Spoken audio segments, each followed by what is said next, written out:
মুসলমানকে দেখেছে কিন্তু মুসলমানের আসল রূপ দেখেনি। জঙ্গলে পোষা পশু আছে, রয়্যাল বেঙ্গল টাইগার আছে না নাই? ভারতবর্ষের জাতীয় পশু কি, ঠিক না? জোরে বলো, জাতীয় পশু। কিন্তু ওই জঙ্গলের ভিতরে আরেকটা পশু থাকে যে ঘুমিয়ে ঘুমিয়ে কাটায়। যেদিন উঠে যায়, যেদিন জেগে যায়, সেদিন গোটা জঙ্গলটাকে তছনছ করে দেয়, তাই না?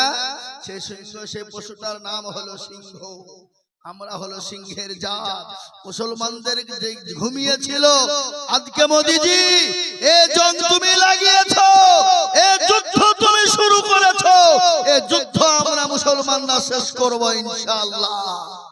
তবে শিকার তোমার হাতে ওই ওয়াকফ সম্পত্তি আমরা তুলে দেব না। অমিত শাহ গুন্ডা, সে আবার বলছে এটা মুসলমানদের ভালোর জন্য আমরা করছি। বাবা, মায়ের চেয়ে মাসের দরদ বেশি। হ্যাঁ, কথা কন না কেন? বউ বলছে স্বামী মূল্য তো কি হইলো, সতীন তো বিধবা হইল। বুঝতে পারলেন আমার কথা? কে বলছে? বউ বলছে, বিবি বলছে স্বামী মূল্য তো কি হইল, সতীন তো বিধবা হইল। হ্যাঁ, এ বাপ, মুসলমান দরদি, ওরা মনে করছে মুসলমানদের মাথাতে গোবর ভরা আছে, তুমি যা বলবা, যেটা বলবা সেটা শুনি নেব আমরা। অত সহজ নয়। আমরা খালিদ বিন ওয়ালিদের উত্তরসূরি, আমরা হযরত আমির হামজার উত্তরসূরি, আমরা হলো হযরত ওমরের উত্তর। দুজনে একসাথে আসে, যাও, আমরা সেই জাত। সুতরাং আমাদেরকে পিছু হাঁটানোর মতন ক্ষমতা কারো নাই। আল্লাহ আপনাকে আমাকে সকলকে সুবুদ্ধি দান করুন। এই আন্দোলন আমাদের চলছে, চলবে। জোরে বলুন, চলছে, চলবে। একবার স্লোগান দিয়ে বলেন, চলছে, চলবে। সুতরাং এই ওয়াকফ সম্পত্তি আমরা ফিরে পেতে চাই। প্রয়োজন হলে আমাদের যেখানে যাওয়ার প্রয়োজন আমরা যাব।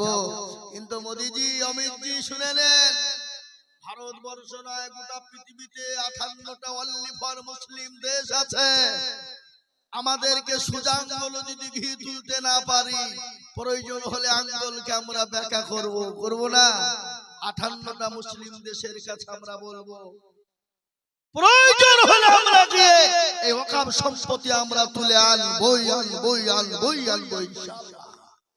আগো যারা ইংরেজদেরকে তাড়িয়েছিল, 57,000 উলামার প্রাণ গিয়েছিল, আলেম উলামারা জান দিয়েছিল। দিল্লি থেকে লাহোর পর্যন্ত এমন কোন গাছ ছিল না যে আলেম উলামাদের গর্দান ঝুলানো ছিল না। এ বাপ, তারা লড়াই করে ভারতকে স্বাধীন করেছিল। প্রয়োজন হলে আবার রক্ত দিয়ে লড়াই করে এই ভারতের মাটিকে আবার আমরা স্বাধীন করব। বলুন ইনশাআল্লাহ, জোরে বলুন ইনশাআল্লাহ। আমরা মুসলমান শান্তিপ্রিয় লোক, ভারতবর্ষের জমিনে। ভাই বলছি প্যান্ডেলের মালিক, বলছি প্যান্ডেলের মালিক, আপনার মেয়েদের ওখানে যান তো, চট লাগবে। প্যান্ডেলের মালিক বলছি, প্যান্ডেলের মালিক ভাই, আপনি মেয়েদের প্যান্ডেলে যান, ওখানে চট শর্ট আছে, চট একটু দিয়ে দেন, চট খুব শর্ট আছে ওখানে। আমি আপনাদেরকে বলতে চাই, ভারতবর্ষের জমিনে 800 বছর রাজত্ব করেছিল মুসলমান। কোনদিন কোন জাতিকে আঘাত করেনি, কোন ধর্মাবলম্বীকে আঘাত করেনি, কোন অন্য জাতির গায়ে আঘাত করেনি। কোন মন্দির, মসজিদ, মারকাজ, কোন মন্দির, গির্জা, আপনার গুরুদুয়ার, কোন জায়গা মুসলমানরা ভাঙেনি। আজকে দুদিনের চেয়ারে বসে তুমি মসজিদে বুলডোজার চালাও, তুমি আল্লাহর ঘরের সঙ্গে পাল্লা দাও। তুমি আজকে ওয়াকফ সম্পত্তিতে হাত দাওনি, তুমি ইসলামে হাত দিয়েছো, তুমি ইসলামে হাত দাওনি, তুমি আল্লাহর সঙ্গে যুদ্ধ ঘোষণা করেছো। সুতরাং তুমি তৈরি থাকো। নমরুদ আল্লাহর সঙ্গে যুদ্ধ ঘোষণা করেছিল, নমরুদকে আল্লাহ পৃথিবী থেকে ধসিয়ে দিয়েছে। তোমার মতো নমরুদকে আল্লাহ ধ্বংস করে দিতে সময় লাগবে না। কোন ফায়াকুন হয়ে যা, হয়ে যাবে। হবে না, হবে না? জোরে বলুন, হবে না, হবে না? হবে। আল্লাহ বললেন মানুষকে ছাড় দিই, কিন্তু ছেড়ে দিই না। আল্লাহ আমাদের পাশে আছেন, আল্লাহ আমাদের পাশে আছেন। বদরের প্রান্তে 313 জন সাহাবাকে নিয়ে সাহাবায়ে কেরামরা বললেন, ওগো আল্লাহর রাসূল, লক্ষ লক্ষ কাঁপে, তাদের সঙ্গে আমরা কি করে উঠে দাঁড়াবো? নবী বললেন কোন চিন্তা করবে না ও সাহাবারা, কোন চিন্তা করবে না, আল্লাহ রাব্বুল আলামিন আমাদের পাশে আছে। সাহাবায়ে কেরামরা ময়দানে নেমে গেলেন। সমস্ত সাহাবারা আল্লাহু আকবার বলে নারায়ে তাকবীরের ধ্বনি দিয়ে যখন ময়দানে নেমে গেলেন, 313 জন সাহাবা আর লক্ষ লক্ষ কাফেরের মোকাবেলা করবে। ফেরেশতা দিয়ে আল্লাহ বললেন নবী গো, মাথাটা আপনি উঁচু করুন, চোখের পানিটুকু মুছে ফেলুন। নবী আমি আপনার চোখের পানি দেখতে চাই না।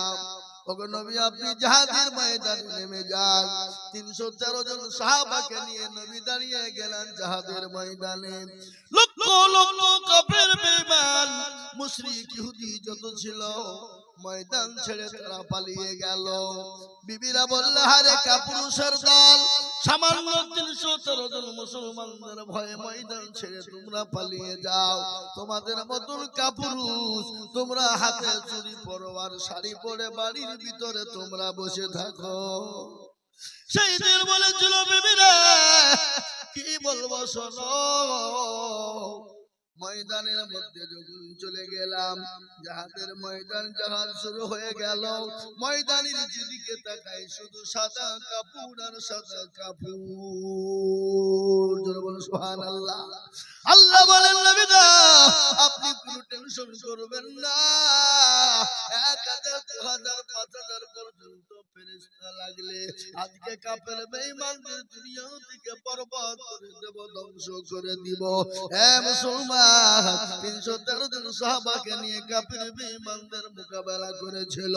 আজকে গোটা পৃথিবীতে 58টা ওয়ালি পর মুসলিম দেশ আছে। গোটা পৃথিবী জুড়ে 200 কোটির উপর মুসলমান রয়েছে।